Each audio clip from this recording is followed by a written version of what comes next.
মুসা আলাইহিস সালাতু ওয়াস সালাম যখন আল্লাহর সাথে, তিনি তো কলিমুল্লাহ, আল্লাহর সাথে যখন কথা বলতে যাচ্ছিলেন, আমি আগেও বলেছিলাম, তখন একজন ব্যক্তি বলতেছেন, আমি খুব অসহায়, আমি গরিব, আমার সম্পদের দরকার। তার পরিহিত ছিল একটা লুঙ্গি, কিছুই নেই আর।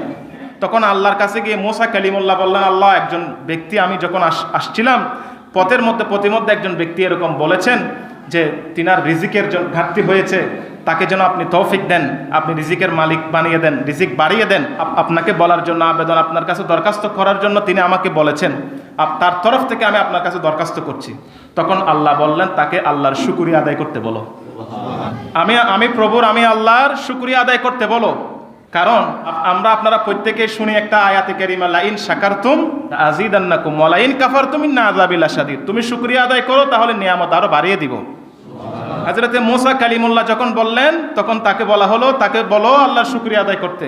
মুসা কালিমুল্লাহ যখন ফিরতে আসছিলেন, তখন পেয়েছেন ওই ব্যক্তি বলতেছেন, ওগো মুসা কালিমুল্লাহ, আপনি কি বলেছেন আমার কথা? বললেন, হ্যাঁ আমি বলেছি। তো কি বলেছে আল্লাহ? তখন তিনি বলতেছেন, আল্লাহ বলেছেন আপনাকে আল্লাহর শুকরিয়া আদায় করতে।